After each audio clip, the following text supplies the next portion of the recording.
Hello, everyone. Thanks for watching. I'm David Hopper, Austin Bureau Chief of 360degreesound.com, where we bring you music from all angles. The 2026 South by Southwest Music Festival is upon us, taking place March 12th to 18th in Austin, Texas. We at 360 will be bringing you exclusive interviews with artists as part of our South by Southwest Artist Spotlight series. Today, I'm joined by R&B group Smooth Nature. Smooth Nature is from Waco, Texas, and they mix old and new school music, blending soul, funk, rock, blues, and jazz. And they aim to push love, healing, and peace with each song. Smooth Nature, thanks for joining. Thank you for having me. Well, hello, Yeah. hello. Good to meet you. I wonder if maybe y'all could start by giving a little quick introduction, saying your name and instrument you play in the group. Well, I'm Marvin. I'm the lead singer of the group. I kind of play the piano here and there. I'm Gary. I play the guitar and I sing. And I am Gerald, aka Sexy G, aka King. I, I play the saxophone, and I also write raps. And you write raps, you said? Yes, sir. Yes, All right, sir. nice. Rap brother group. Okay, great. Um, yeah, for the viewers and readers who aren't familiar, if maybe you can kind of give us a little brief history of the group. I understand y'all started like 2021, somewhere around there. Just kind of like, how you came to be and how you developed your sound. So in 2021, we were honestly just finding ourselves. After the period of COVID was when me and him really stepped into the music world, teaching ourselves our instruments. We're kind of late bloomers in music, but I went to my first open mic in 2021. That's where I met Gerald. And not too long after that, I was like, yeah, dude, we gotta like do more. I didn't know all this was going on. So I put together a little makeshift band over 2021 and 2022. We kind of didn't know what we were doing. We were just playing around, having fun with it.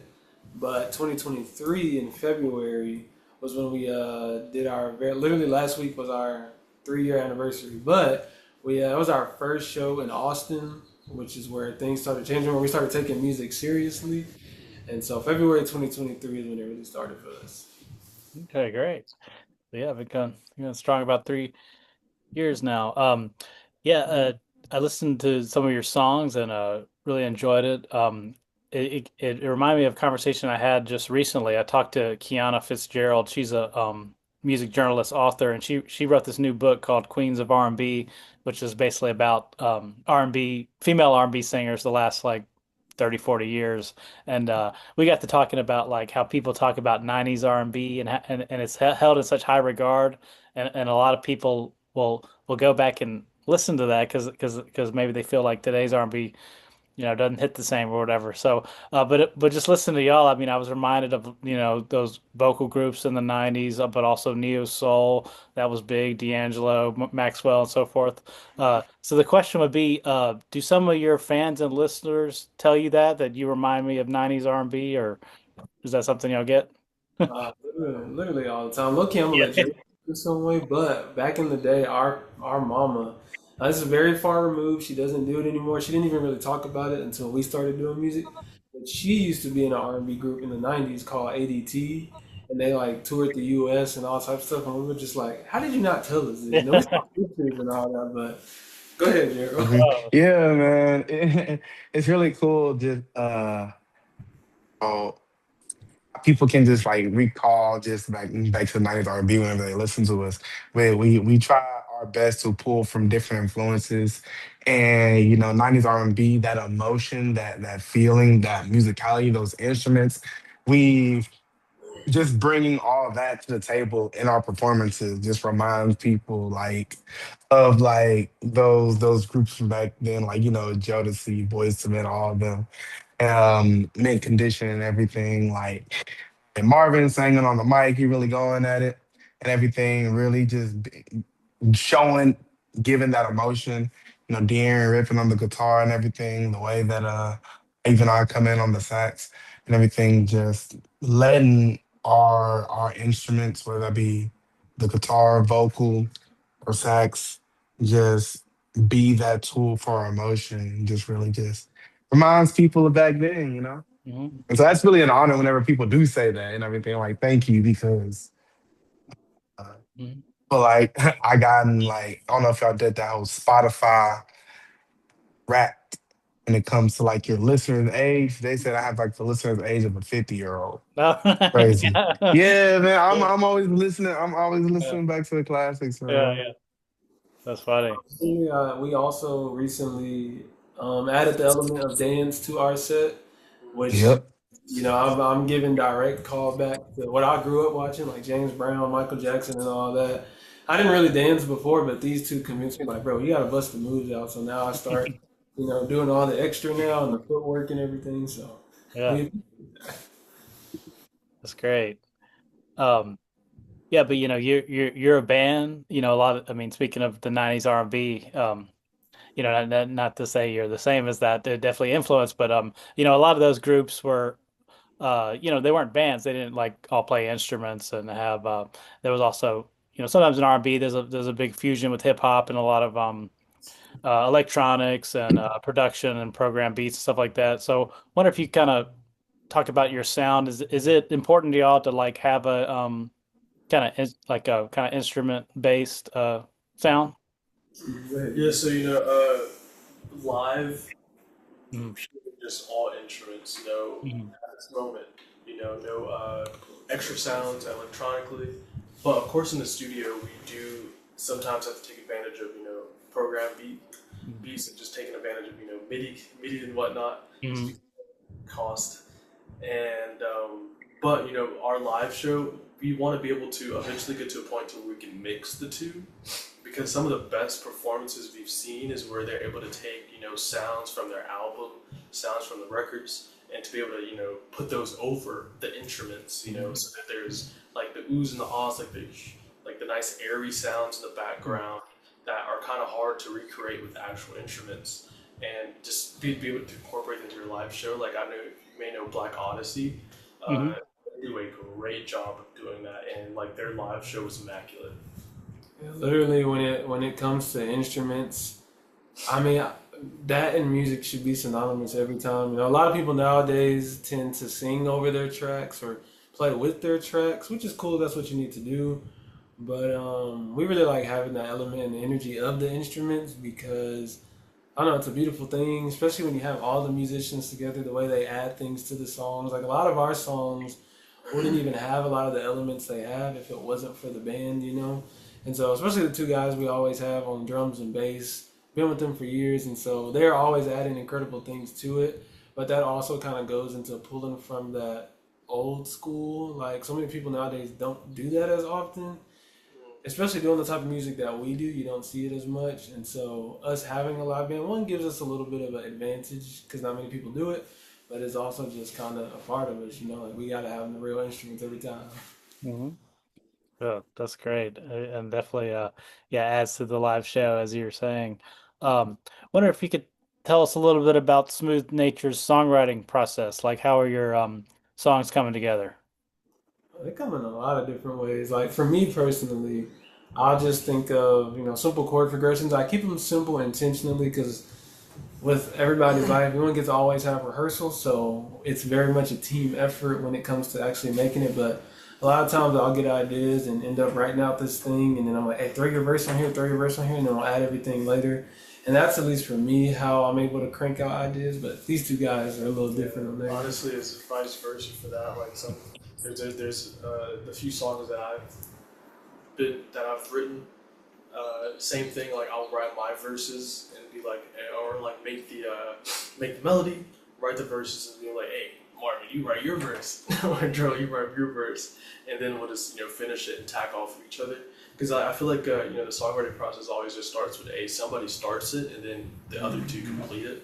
Like that's the best way we can go about it, since it's collective and we want all of our ideas to always be there at the same time. You just start the song, then once we have like an idea, we just give it to the other two and they add their stuff and put it together.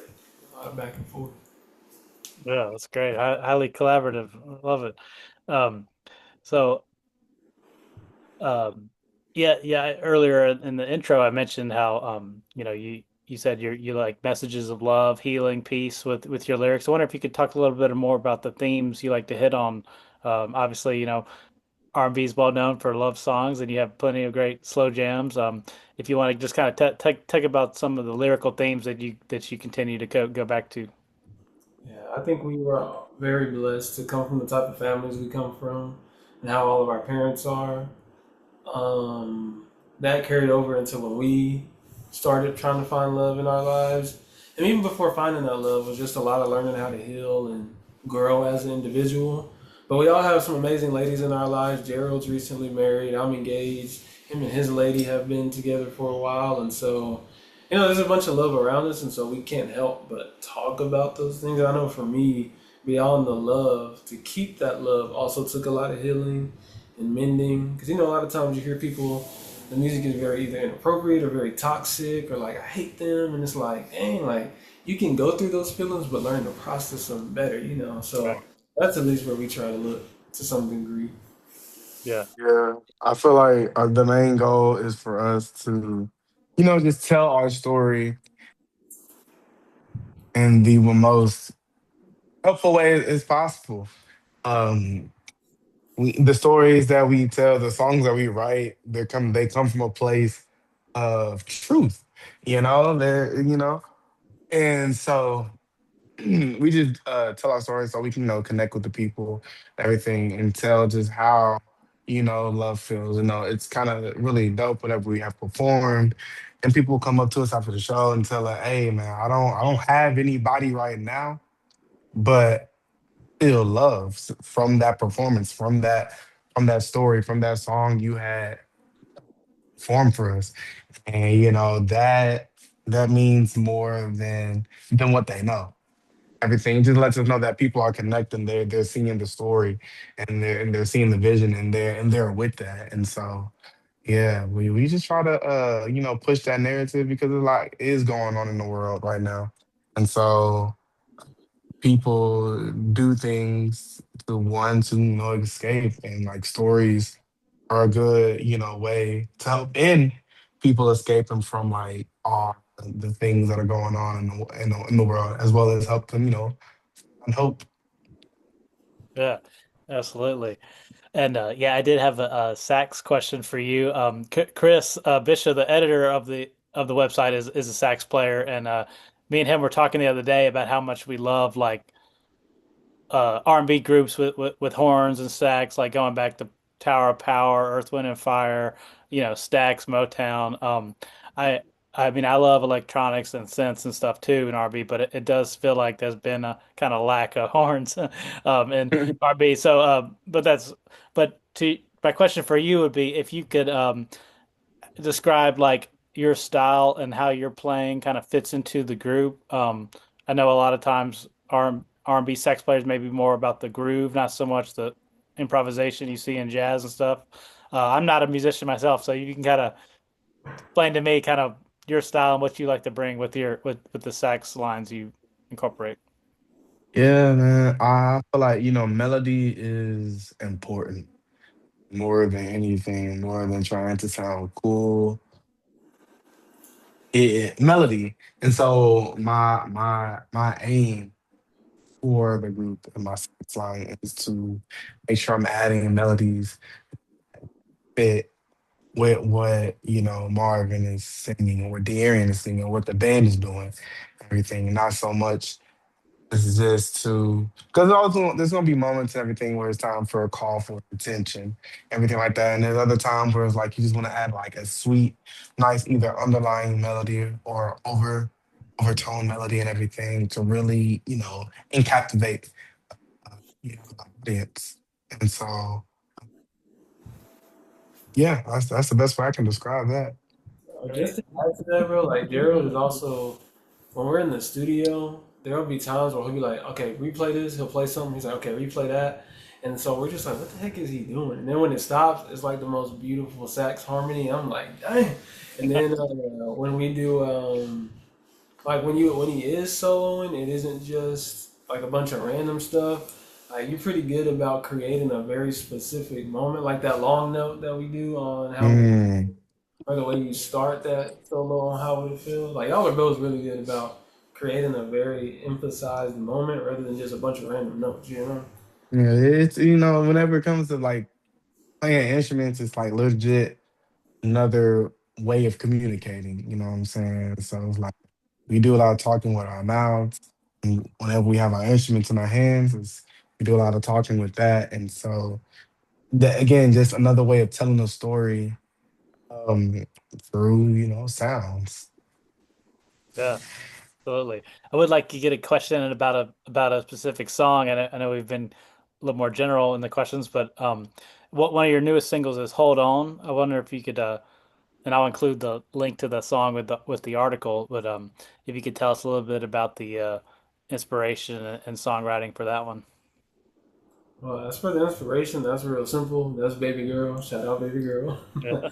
But when I had a bunch of random beats that I had just because when we do the programming, I usually make a drum pattern. I'll play the piano over it, and then we'll bring all the instruments together and create the song to be more. But I just had a random beat that I had played on. It sounded cool, but I was like, I don't really know what to do with this, and I was showing them like a whole bunch of different ones. I'm like, hey, we got all these ideas. Which ones do y'all want to make into songs? And so that was one of the ones we picked, and we had our guy Demetrius who plays the drums and the piano. He came over and played the piano on it. So the piano you hear is our guy Demetrius. And once he did that, I was like, yep, this I know exactly what to do. And so that was when I was able to finish writing the song, and then we threw their different parts on there.